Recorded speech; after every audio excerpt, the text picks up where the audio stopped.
ditusuk dengan jarum besi daripada bersentuhan dengan orang yang bukan mahram. Tapi orangnya nggak pada percaya, Pak Ustadz. Ya. Itu bagaimana? Bahkan ada laki-laki yaitu yang ya orang ulama lah. Kalau bersalaman dengan wanita itu tangannya diuwek-uwek.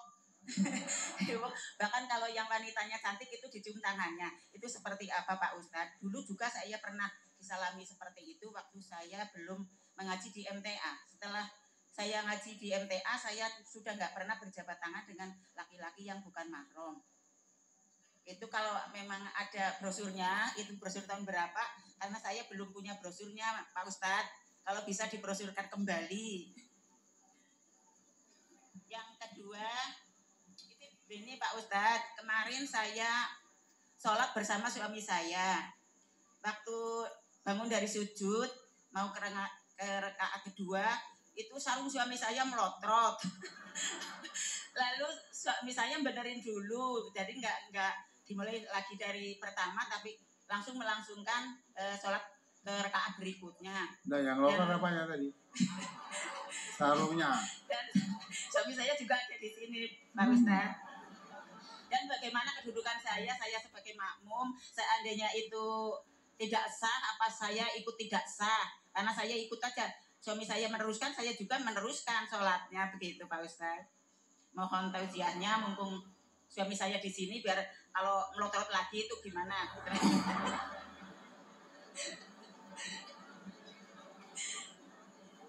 Yang ketiga Pak Ustadz, ini tentang hukum riba. Dulu pemerintah mencanangkan untuk mengembangkan kehidupan berkoperasi. Di tempat saya, juga saya ikut dalam kelompok, itu mengadakan simpan pinjam yang bunganya ditentukan bersama-sama. Tapi setelah saya ngaji di MTA, yang penabung-penabung itu saya udah bubarkan. Namun ada satu kelompok, itu karena dana dari pemerintah, itu tetap dikembangkan, itu bagaimana hukumnya. Itu uang yang dipergunakan untuk keperluan umum, misalnya ada pembangunan jalan untuk beli semen, ada pembangunan masjid juga untuk membantu gitu Pak Ustadz. Itu bagaimana hukumnya, apa itu juga riba? Seandainya yang sudah saya bagikan, sudah bubarkan itu ada riba, bagaimana caranya untuk mencucikannya Pak Ustadz? Saya kira cukup sekian pertanyaan dari saya mohon tausiahnya Pak Ustadz. Ini ada yang mau menyambung Pak Ustadz? Assalamualaikum warahmatullahi wabarakatuh. Waalaikumsalam warahmatullahi wabarakatuh. Dari mana ini? Nyambung boleh Pak? Dari mana? Ya. Assalamualaikum warahmatullahi wabarakatuh. Waalaikumsalam warahmatullahi wabarakatuh. Perkenalkan, nama saya Bu Jasi dari Desa Candi, Kecamatan Karanganyar, Kabupaten Kebumen, Jawa Tengah. Oh ya. Apa yang ditanyakan, Satu Bu? pertanyaan Pak Ustadz, nggak banyak ini.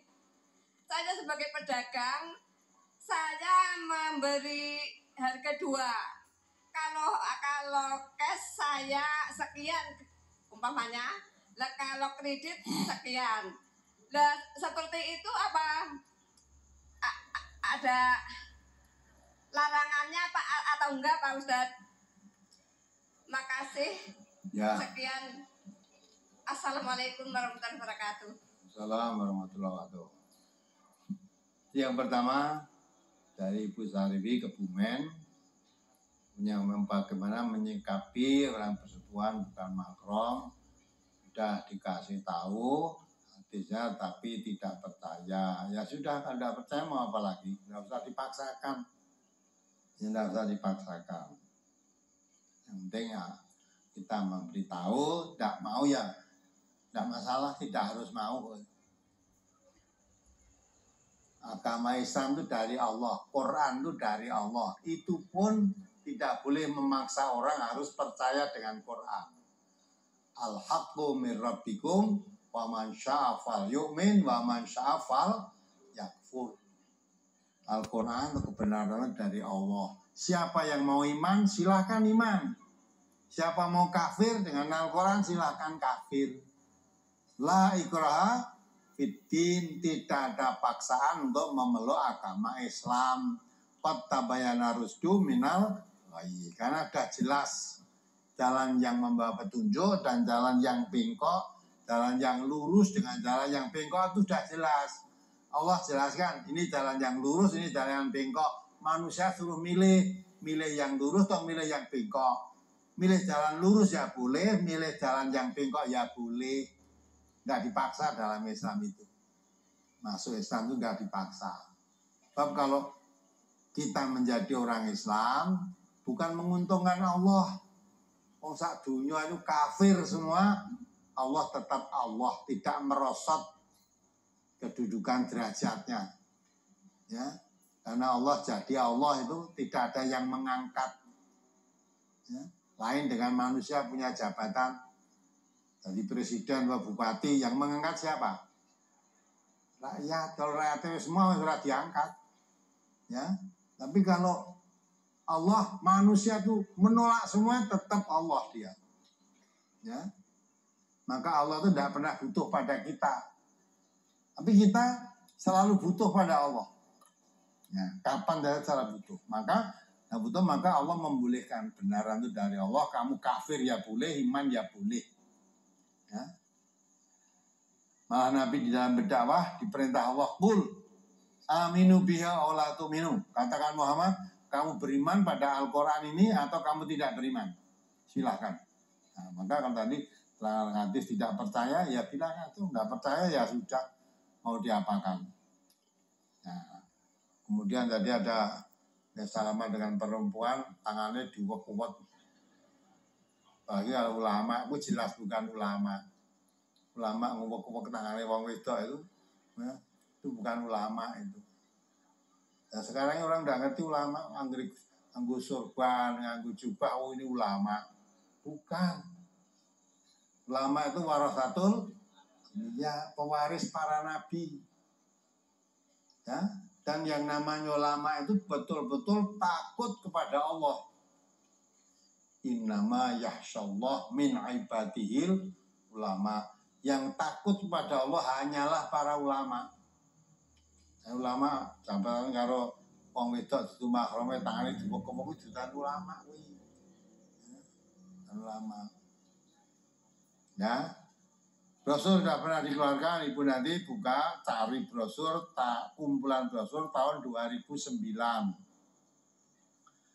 Ya, tanggal 29 Maret tahun 2009. Cari kumpulan brosur, nanti ketemu di sana. Ya, ketemu di sana tentang hadis, ya, tidak boleh bersentuhan lagi perempuan.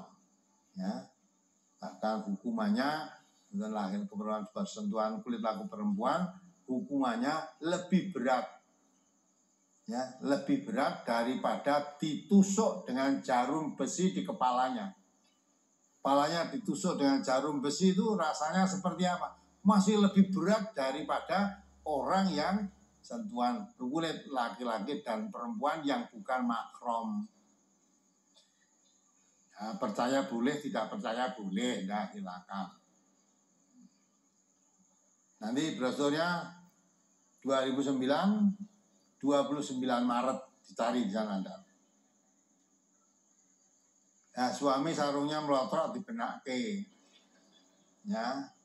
Apa batal harus mengurangi lagi? Tidak. Nek batalnya dikandani, Pak. Soalnya nek arep salat dikencengi sarunge. Aja nganti melotrok meneh. Ya melotrok pisan ki wae aja pendak salat benake sarung ya kan.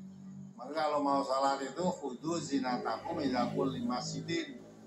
Ya makan sholat itu supaya mau pakaian yang baik. Ya, kalau sekiranya melotrok ya dikencengi, jangan sampai nanti pas sholat terganggu karena sarungnya melotrok tadi. Ya, kalau kejadian sekali itu boleh lah, jangan diulang lagi kejadian yang tidak baik itu ya. Nah, jadi salatnya makmumnya tadi tidak batal, teruskan sholat, nanti setelah selesai imamnya diberitahu jangan terulang lagi seperti itu. Ya. Kemudian lagi hukum pengelola dana dari pemerintah untuk kepentingan umum. Apakah riba? Tidak. Kalau kegunaannya untuk apa? Kalau pemerintah memberi dana supaya dipinjamkan dengan masyarakat situ dengan pinjaman lunak misalnya siapa yang meminjam ini ya boleh memberi tambahan, tapi jangan ditentukan sekian persen enggak. Yang memberi pinjaman ini karena dimudahkan urusannya, nanti kalau mengembalikan supaya ditambah tambahannya ini untuk kepentingan pembangunan di desa itu berapa persen seikhlasmu, tidak apa-apa. Jadi tidak, kalau ditentukan sekian tidak boleh itu, apalagi dari pemerintah. Wong baleke pokoknya iso kuwi alhamdulillah ditentukan tambah bunga barang. Nah kalau menurut ini kamu tambah, kalau ada bisa menambah seikhlasnya kamu tambah, kalau tidak bisa ya sudah, tidak apa-apa itu. Ya, tetap semua, ya kemudian.